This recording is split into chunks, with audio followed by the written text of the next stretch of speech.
Hey guys, it's Maureen here and welcome to this week's video.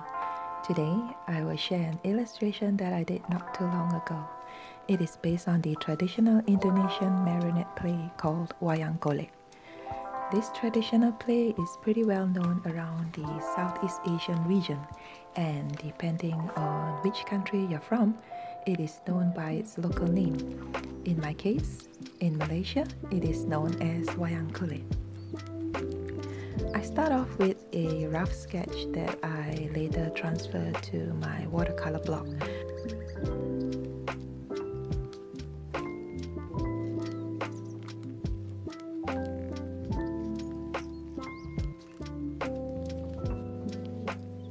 I'm tracing the outline here with a 3H pencil as I do not want the lines to be overly dark and to show when I paint them. Depending on the type of illustration that I'm doing, sometimes I will use colored graphite just to have that special touch when the colors go over the canvas. I went over some of the features of the puppets with a waterproof liner just to make it stand out, similar to the real ones.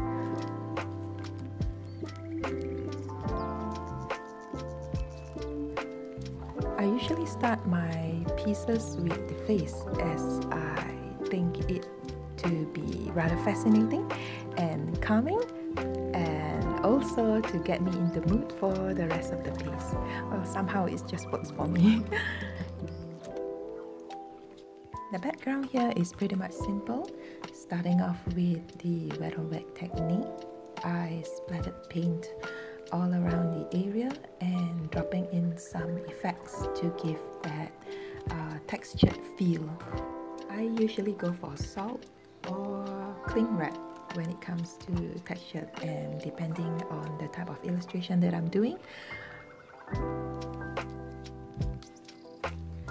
Painting this piece has taken me about 1 week, partly because of the intricate details, trying to get it to resemble as much as possible to the real puppets. By far, this is the most, elaborate piece that I've done. But it has been a real experience painting something like this.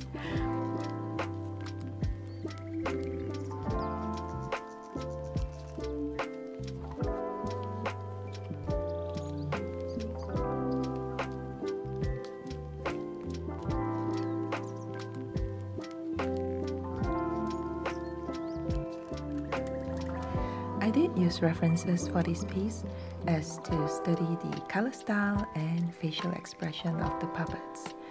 In the process, I also studied the way the puppet makers construct the doll from scratch right up to its finishing touches. There are not many around who practices this dying art these days, as more people are entertained by the ever-evolving technology.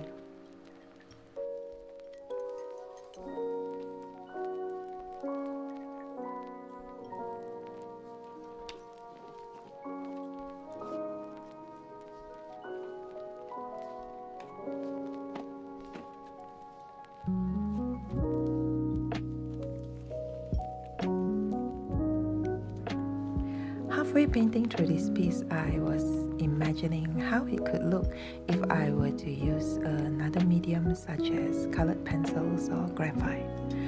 I've yet to explore the other wet mediums such as acrylic and oil, aside watercolor and gouache, but I think it would be something that I will consider giving it a try in the future.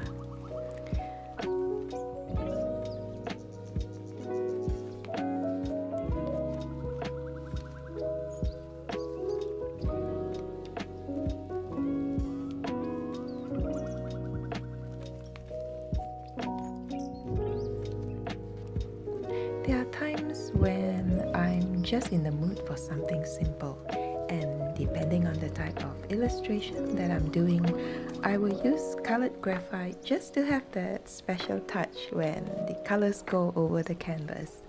It is similar to using colored pencils, but I do not have to sharpen it all the time as my mechanical pencil keeps it on point all the time. Just one of my experiments that I've discovered along the way.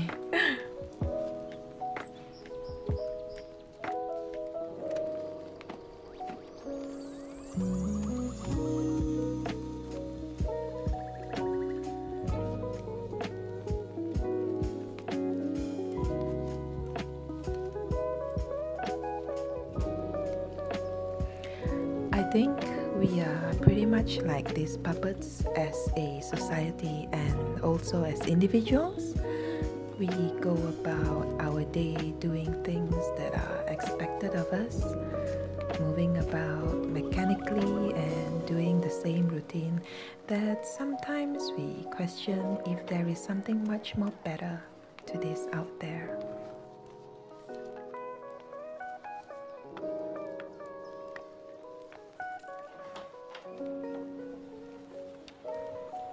The thing is, we are given expectations by others with the noble thought that we should always be of service to others and that we should just follow just as we are being told. Our dreams, our wants, and our ambitions take a backstage, and over the years, they are slowly forgotten, and we just surrender that this is how our lives should be.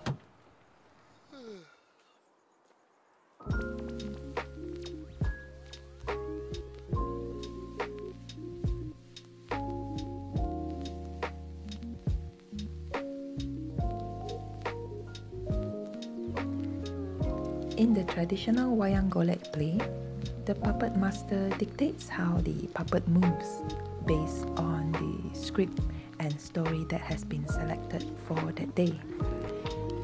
Usually it will either be stories from the Sanskrit play of Ramayana or Mahabharata.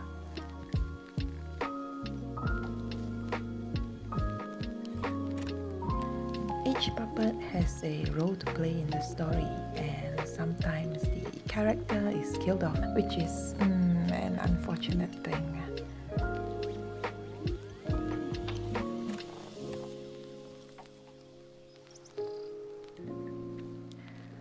I think our days are also pretty much scripted, with the puppet master being the people and situations that we are in service to.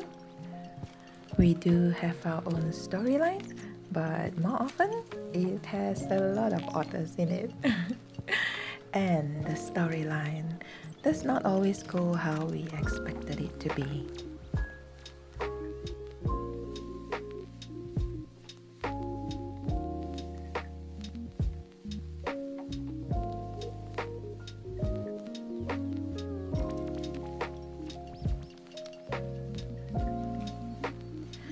Sometimes our story will have unexpected characters appearing.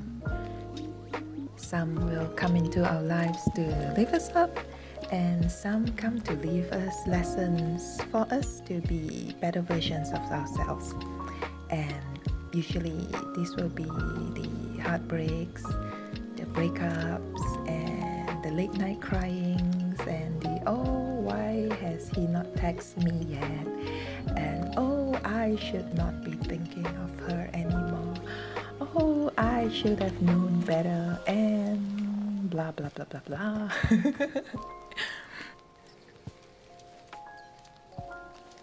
But that is usually the case, and I myself have been through a few of them in the past, but I see them today as lessons, and I'm grateful to be able to go through all those lessons.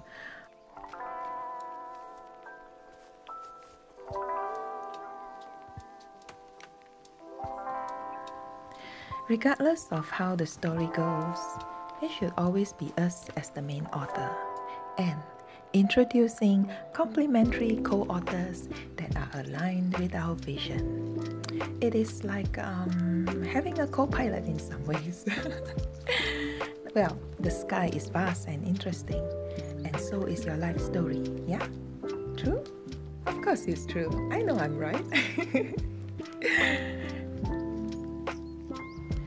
Well, it is not easy trying to be human in a world full of puppets, but we can live our lives truest to our hearts. I'm reminded of the quotes from the author of the book The Alchemist, Paulo Coelho. He quoted, "Tell your heart that the fear of suffering is worse than the suffering itself, and no heart has ever suffered when it goes in search of its dream."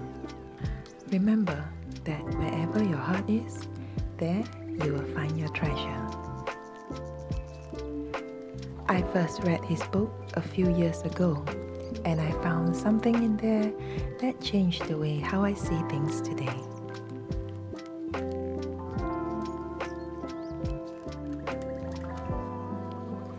Well, we've come to the end of our clip, and if you have watched until here, thank you for staying on, and I hope that you've enjoyed this week's video.